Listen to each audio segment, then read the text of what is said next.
Welcome to the Real Joe Show. If you are all interested in building your business using video, you got to watch this show. I'm super excited to have Thom here from Tampa, Florida, Touchstone Realty Group. Welcome, Thom. Thank you, Joe. Thanks for having me on. So, Thom, I asked Thom to be on the show because he is crushing it in real estate on using video. And the cool part about it is Tampa is not his first market. So what he's going to be talking about is absolutely repeatable, and you want to stay tuned and dig into this. So, Thom, let's talk real quick. You gave me a little bit of background. You started out in the car business. You got into new construction with Pulte Homes. A couple things moved around a little bit. Got tired of traveling. You went into real estate. Let's start there. Sure. What did that look like when you first got into it, and where were you? Well, it all starts really. I got out of the military, didn't really know what way to go. I knew I didn't want to work on electronics that ran big airplanes, and that's what I was trained for, really, in the Navy. So when I got out, I was driving by a car dealership, saw a bunch of activity. It was exciting. Didn't know that was my thing. And once I started working in the car business, I started using technology to complement what I was doing every day, like CRM systems. And so I became this big nerd, really, and used CRM systems when nobody had CRM systems. It was like the land of dial-up. This is 1996, by the way. Right. I created my own little CRM system, and the next thing you know, technology helped me and be the top of my game in sales compared to everybody that wasn't using technology. So that's kind of the start of everything. Went into Pulte. I did the same thing in new construction. Bottom fell out of the economy. I found myself helping car dealers now for the next 9 years actually, with their processes, CRM systems, marketing. And then too much travel, 5 kids, a wife that's a saint. And I just couldn't get the road anymore. So about 7 years ago or so, I got back into real estate and used all my marketing and CRM and knowledge to, accelerate my career. Yeah, it's working. So what state were you in at that point? Where were you? Oh, I was in Michigan. You're in Michigan. And you've been to real estate, single agent, working by yourself? That's a really fun question. I was in with the small team because I thought that's what you did. And I had a team that I was leading across the Northeast, helping car dealers. So I naturally was that guy, that leader that had a small team. Yeah. Well, I realized that once I learned how to help myself, it became that much better. And so the team didn't last long. And now we do have a small team we're creating in Tampa because of kind of where our business has taken us. But I did the wrong way, Joe, and I should have done as a single agent, but I did not been on a team. I did with a team. If that makes sense. Yeah, there should be there's some steps you got to go through before you get to that level. Yeah, I'm a slow learner sometimes. And a lot of people make that mistake. I speak about this quite a bit. There's this draw to want to have a team, to be a team leader, and a lot of agents into it like you did before they're actually ready to do that. I was not ready. Yeah, so it's good you learned that lesson. You started doing. How did video happen? How did that start? Was that in Michigan? Yeah, that was in Michigan. And I started video really all the wrong ways. I knew I wanted to get into video and I wanted to get comfortable on camera, and I wanted to figure that out because I knew that's where life was going. So when I did work for the marketing company, I happened to visit Google in Palo Alto with the company. And so I sat in a room, and I'll never forget this as long as I live. I sat in a room, I don't know, 8 years ago. It was about a year before I got out of the business. And there's a guy in the YouTube room in Google. Like there's a YouTube room, and it's a conference room. Sat in there, and they played cat videos, and they were laughing at them, and they were talking about the history of video and kind of how it started. And then they talked about where it's going. And they said this: in the next 5 years, 80% of all social media will be video. That was 8 years ago. Yeah. Okay. And so video's always caught my attention, but I never really knew how to do it. I used to be afraid of this, afraid of that. And videos kind of helped me grow. I started off by doing like Facebook Lives and in a private group on Facebook with like one audience member just to test it, and it's just been a learning curve. But in Michigan, I was doing all the wrong videos. I was doing restaurant videos, like little like digital mayor type videos, and it provided zero return for me. It was good for my dopamine hit. It was exciting. People thought it was cool. I got some free meals here and there. Didn't really do anything for me though. And so Now that's still a formula for a lot of agents where they're walking around town and they're making sure that they're promoting the business and the economy and becoming the mayor. And yeah, you saw no return on that. I saw one set of return, or one, I said one set of return, a pair of clients. And Okay. it started with one client being referred by a spa that I had interviewed. And then became a great client of mine. And then she recommended or referred somebody to me. So that's what I got out of it for sure. But it wasn't a big thing. And again, it was in Michigan, and not a lot of people were looking to move to Michigan at the time. Like, it's just, it's not in a draw like it is here in Tampa. Right. And the technology and the techniques of doing video for real estate have changed quite a bit as well. What you were And they're doing still then, changing. right? And what you were doing then was what people recommend you to do. Yeah. So, and they're still changing. I'm part of the Channel Junkies crew at EXP, and they're just like this group of really good YouTubers.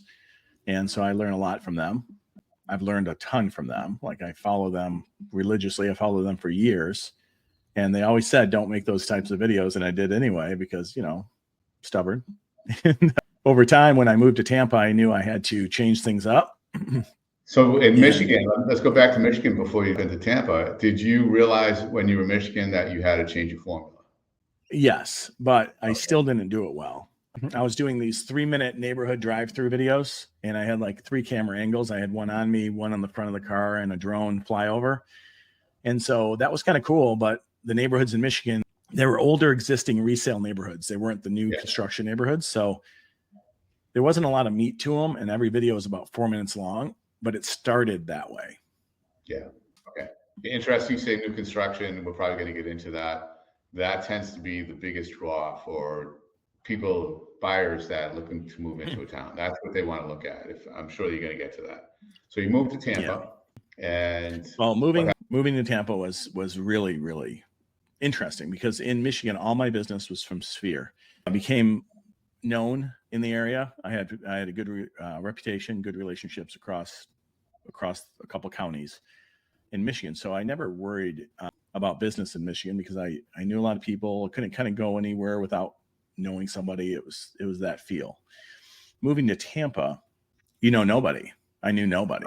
Picked up my family. My wife doesn't work. She stays at home with the kids. We moved she works plenty. Yeah. Moving across the country with 3 of my kids. The 2 older ones were up and out. One has since followed us, so he's here too.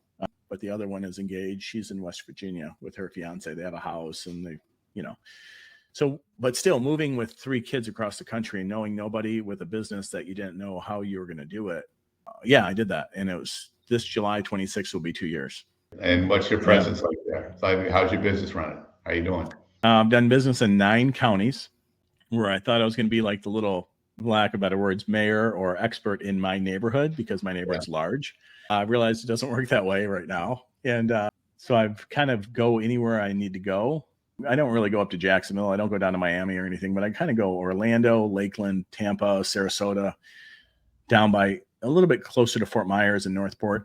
So I cover a large area, but now since then we've placed people in those areas to make it easier if we have to show houses or open doors or whatnot. I have a true team. That's a lot of video. That's a lot of coverage.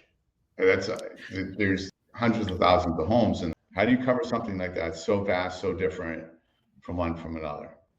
That's a really good question, Joe. We try. Okay, so we narrow it down and we try to niche it. So there's certain builders we really like, and obviously we're going to gravitate to those first, just because they're easy to deal with, they're friendly, it's new construction, it's easy. Okay. Then there's large neighborhoods like the one I'm in. I live in a neighborhood called Fishhawk Ranch, and Fishhawk Ranch is a very popular area outside of Tampa, known for its schools, 6,000 homes, 40 different, let's call them villages within the master plan community. Okay. So because this neighborhood's 20 to 25 years old, a lot of people are curious about it because it's so complex. And so those are easy videos to make. Gotcha. But new construction wise, we kind of pick and choose who we're featuring first. And now we're starting to get into the luxury niche, and we're also getting into the 55 and over niche. So That's when fantastic. when you take it all, if you go 55 and over, let's go Coulter, let's go Del Webb. We're going to knock out all of Del Webb and all of Coulter homes before we get into other builders that might offer a similar product. So just one at a time. Gotcha. So this is such a unique approach where you're actually going after the type of product you want to sell, not the geographic location.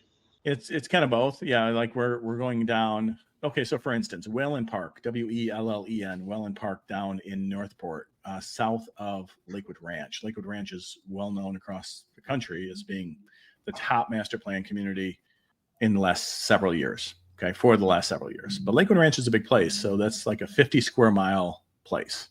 Wellen Park is the next hotspot. We haven't even touched Wellen Park yet because we want to make sure we get a understanding of Lakewood Ranch and then surrounding areas. So we're kind of working geographically as well.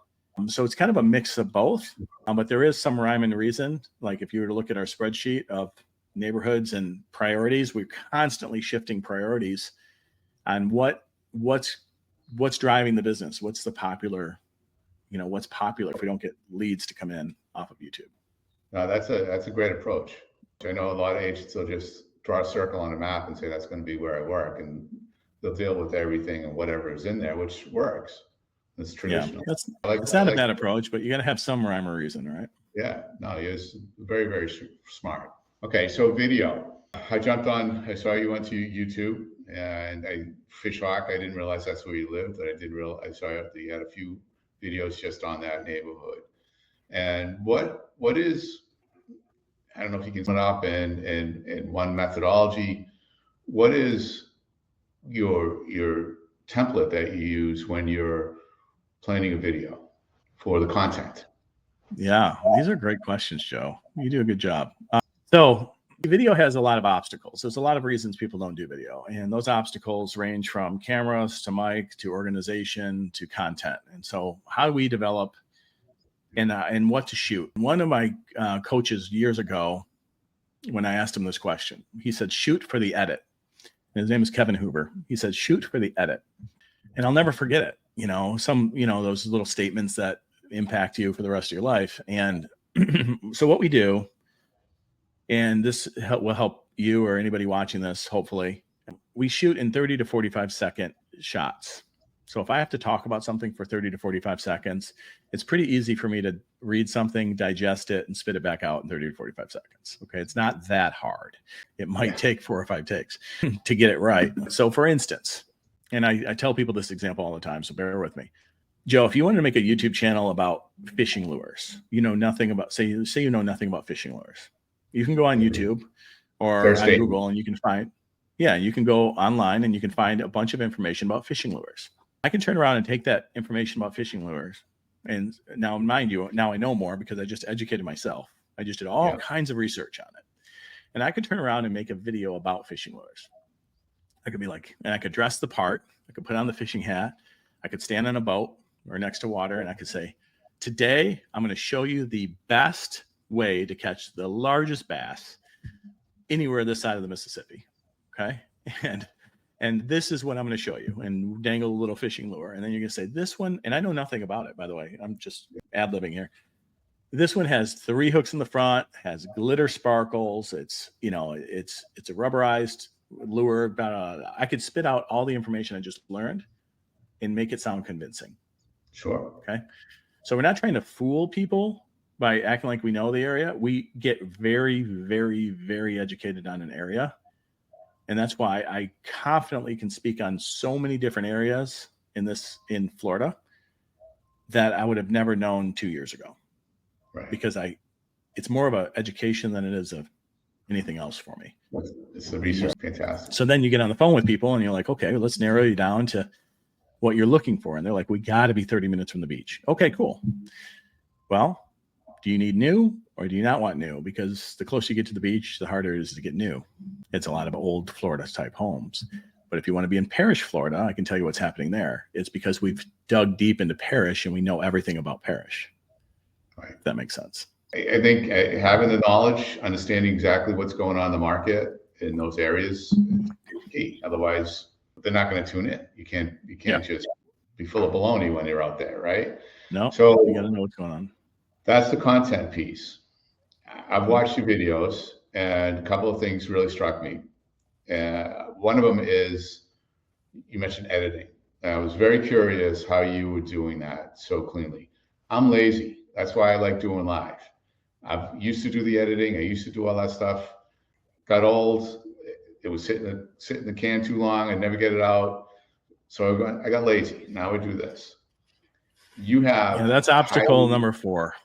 Yeah. Oh, really? I jumped a couple. Yeah, that's obstacle number 4. You got the camera around, you got the mic down, you got the content down, and then you're recording. You don't know what to do with it. Yeah. I was going to back to the camera and the mic because your miking is phenomenal.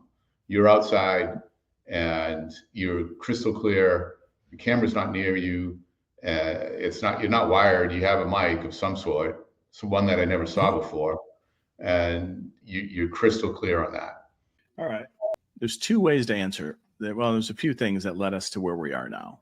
We were using what was called a Rode Video Micro, and it's a smaller one. It's affordable for everybody who wants to get into video. It's you get a dead cat, which is the fuzzy cover over it, and you put it on a holder that for your phone. It's called Cold Shoe, and that's always been really good. Okay, a phone or a GoPro or whatever, that's always been really good. But since then, DJI has come out with this product here called the Pocket 3. Okay. And the Pocket 3 is a little handheld gimbal, and it has a wireless mic that comes with it. Okay. And you can put up to 2 mics attached to it. Okay. So this is what I use. And what's the name of that again? It's a DJI Osmo Pocket 3. Okay.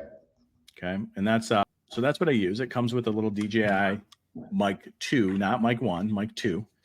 And then I bought an extra mic so I can actually have a conversation with somebody and they can be mic'd up, because this one accepts 2 wireless mics and there is no transmitter on this one. Some people have the DJI with the transmitter. You don't need a transmitter. You turn it on and it's hooked up. What do you mean by transmitter? A lot of the wireless mic systems have a transmitter or a receiver that has to connect to the camera. And so your mics talk to this and this talks to that, right? This one's built right in. And so anything, I turn on the camera and it's connected. Gotcha. Just like you, if it's not easy, I don't do it. So if it's too complicated, I'm not going to do it.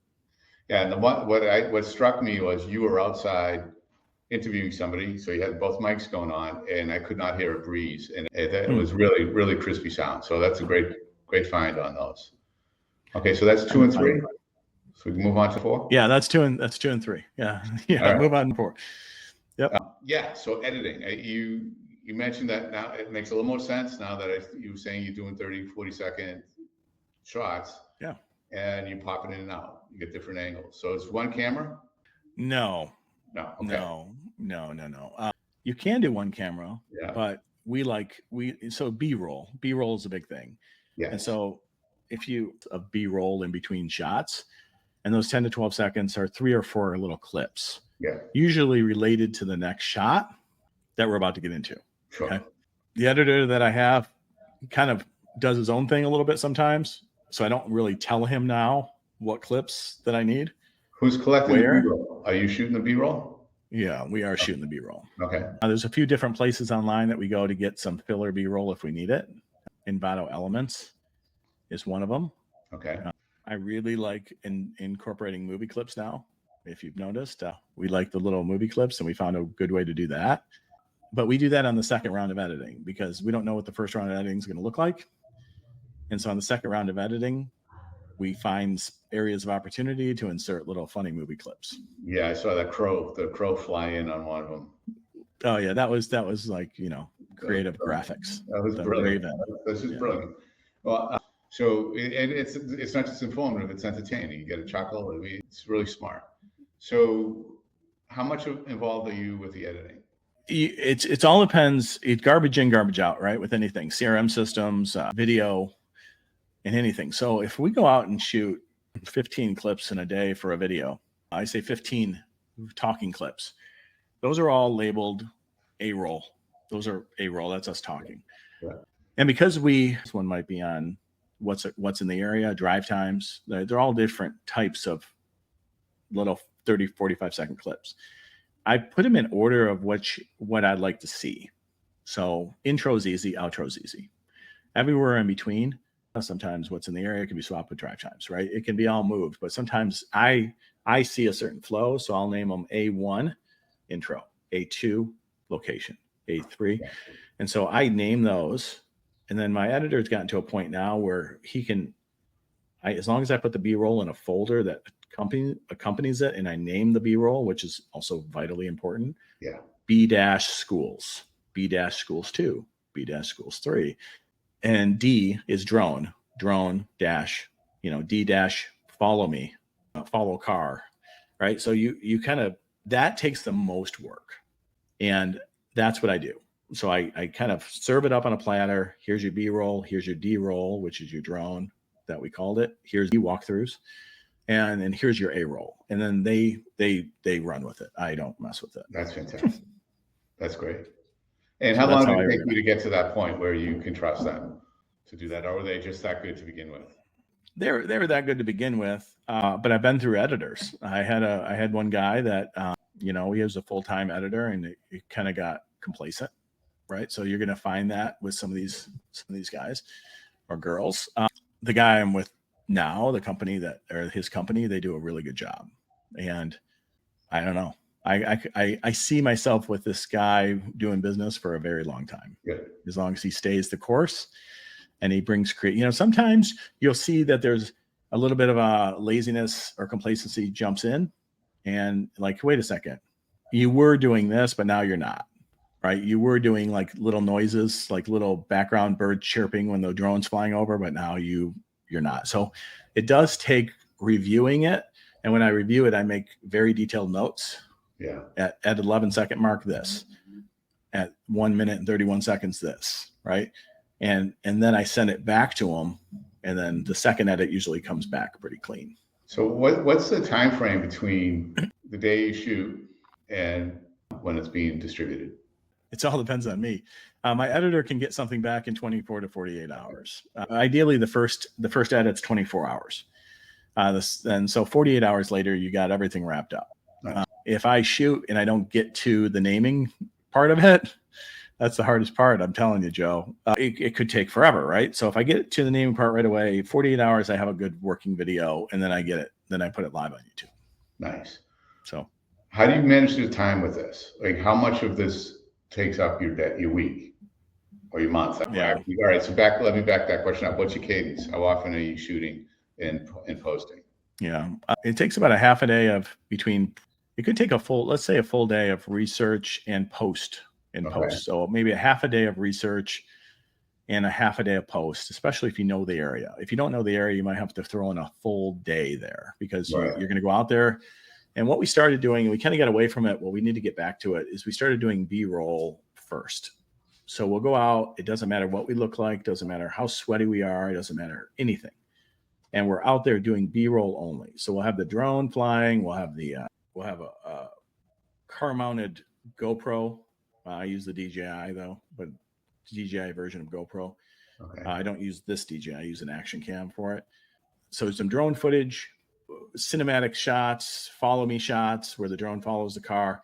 So sometimes it's best to go do B-roll all in a day and then go talk to the salespeople, go to lunch in a local watering hole, understand what's really happening, and kind of mix it with research. And then you come back and put it in the computer and see what you have. And then you're going to figure out how to talk about it the next time. And then what you missed, because you're always going to miss something. You're like, we didn't get that bridge. We didn't get that school. And so there's a lot of work that goes into it. It's probably conservatively a full 2 days a week. And you're saying we, who's the we? Is it just you, or is it? Yeah. I say we almost. I was trained to say we a long time ago. So it was never me. There is a we. It's always best to have somebody you can shoot with. And so my business partner, Fidel Gonzalez, he'll go out and shoot with me. There's weeks that he's too busy and I have to go do it alone. But when we shoot with Fidel, he shoots a version of the same video and he puts it on a different channel. So he might twist it a little bit. He'll say it in his words, how he says things. Nice. And if I'm saying an intro to a neighborhood, he'll say an intro to the neighborhood. He'll sometimes sound like me, or I'll sometimes sound like him, and sometimes we'll just be completely different. It just depends on how he. So you're actually capturing two audiences with this one. Yeah. Wow, that's fantastic. That's brilliant. Yeah, two different channels or two different videos that almost mirror each other, but they're slightly different, so YouTube doesn't get all upset about it. Right. So 2 days a week, that's a big chunk of your week. If you're spending all this time doing this, I assume that you have other marketing channels and you have other duties and things you're doing and working with clients and all that. How does 2 days a week dedicated to video production pay off? It's huge. It's massive. I can't even begin to tell you. I mean, yesterday I got an email from these people. I'll just read it to you. What it does though for us, obviously, it brings a lot of awareness. It also turns into a lot of deals. So people constantly reach out to us, and I say us, but me. His channel isn't going as much as Fidelis isn't going as much as mine is, and mine's just kind of starting, right? Okay. But this is what the email said. Hi, Tom. My husband and I have been looking to relocate, and we have been following you on YouTube. We would like to talk to you if you're interested in helping us. This is Sherry and Jim. Here's our phone number. You may text or call if interested. God bless and have a wonderful day. Nice. I get on the phone with them yesterday morning, and we had a conversation. We talked exactly what they're looking for, exactly where they're trying to be. We kind of narrowed them down, and their budget's between $2 and $3 million. Nice. So I'm okay with that. I'm also okay with the people that have the budgets of 400,000 or 300,000, and they just want to be here, and they want to know what they don't know because they're looking from New York. They're looking from anywhere in the Northeast, Midwest, California. They're all looking, Tampa's a destination. Absolutely. So in the last 6 months, my channel, just the leads that have come in from the channel, nothing else. We've done probably 150 GCI. Nice. Not closed all the way. We have about 50-ish getting built right now. Okay. Like homes getting built. Yeah. And so 150 GCI, and that's on the low end. There's a lot of people doing a lot more than that. A lot of people that I associate with in the world of YouTube, they do a lot better than that. And so we're just getting started. How young is your channel? About a year. Okay. And it's all organic. So you can't pay for followers or likes and followers and subscribes. You have to do completely organic. You have to. Yeah. Like I don't give my channel to my mom. Like if she wants to really dig in and look it up, she can find it. But it's got to be organic because the algorithms will know if it. What should somebody that's watching this, when they go onto YouTube, what should they search to find you? Well, you can find the channel name. You can find livingintampa.tv, or you can type in living in Tampa. Livingintampa.tv will take you to a blog that has these videos on it. Okay, that we're starting because of this conversation here. But if you just look up my name and Tampa, you'll find me. I remember when we first met in Raleigh, you were telling me you don't like handing out the address because it has to be a natural search. That helps build it, and it's tough to explain. It sounds like I don't want you there, right? I want everybody to be there. I want everybody to subscribe. Don't get me wrong. But when the YouTube algorithms, when they see, if they see 10 or 20 people come on and watch for 30 seconds to a minute, because we're all in this short form mentality. Yeah. Because they're not really looking, because Joe, you're not really looking for the information. You're just curious about the video, right? And so if you watch a minute of it, YouTube's going to say, hey, wait a second, this video isn't serving its purpose. You got a bunch of people from out of state looking at it, but they're only staying on for a minute, and we're not going to serve it up to anybody else. And so it gets really weird when it comes to algorithms. So I did find you, and I did watch quite a bit of it, and I let it run through the entirety because of that. Cool. Thanks. Thanks. That's important. That's so important. Yeah. People that aren't in it don't understand it, but that's fine. Absolutely. It's fantastic stuff. I assume this isn't your only channel. Real quick, what else do you guys do for? Channel of opportunity, you pillar of lead generation. What else do you guys do? Real quick. That's it. This is it. All or nothing. And when it became all or nothing, it became successful. Right. So obviously, follow up is key. Having a good CRM, having good processes, all of that stuff is key. But that's it. That is it. I'm sorry. Foot and mouth. When I moved to Tampa, I told my wife, there's 2 ways that we're going to be able to do this and survive. It's going to be tapping into my referral database, meaning people, agents across the country. I have a solid reputation amongst with a lot of people, especially in Michigan. So tapping into that and almost treating the agents like you follow up with your sphere. It's just an agent sphere. It's something that a lot of people don't do. But it's important, especially if you move away from somewhere where you had business, like, hey, by the way, I'm here, I'm in Florida, I'm in Tampa. If you need anything, call me first and I'll help you out. And that's worked really, really well for us. And then of course, YouTube. So those are the 2 pillars, the only 2 pillars. I love did you do that? Or did that just magically? I don't know where that came from. Those are the only 2 pillars that we focus on. So we do have a lot of communication with a lot of agents across the country. Yeah. Because we want to build those relationships further and further. So we're the first person they think of when they think Tampa or Florida. So yeah, that's what's working for us. That's fantastic. So agents are watching this. Agents, if you needed an agent in Tampa area, actually Florida, with a vast area that you cover, here's your guy. Thanks. Any last words of advice for someone that wants to get into this? Yes. Be patient. Don't compare yourself to others. And we are going to be offering some sort of help with these obstacles. And we're working on something now. It's not necessarily for profit. It's more of an education thing to help build these referral relationships, right? So we are going to offer like how to get over those 10 obstacles, because at each level of doing video, you're going to run into an obstacle. And then each obstacle is an opportunity for you to fail. And that's where people fail, right? So just like you said, Joe, you go out and record something. Sure, your video is probably good. Your mic's probably good. Your content's probably good. But 4 or 5 would be yourself. Like, oh, I don't like how I look. I don't like how I sound.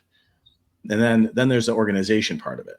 Right. And I don't know what to do with it. It's sitting on my phone. It's sitting on my computer. I don't know what to do with it.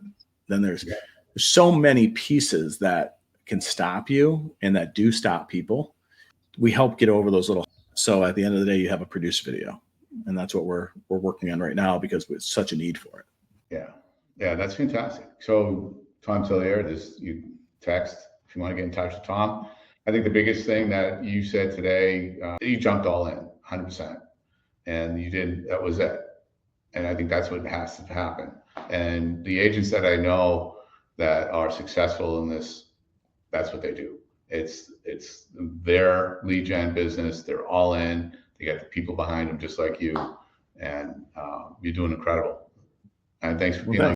Yeah, thanks a lot. Look forward to following you and watching your videos all the way through. I appreciate that. Thanks, Joe.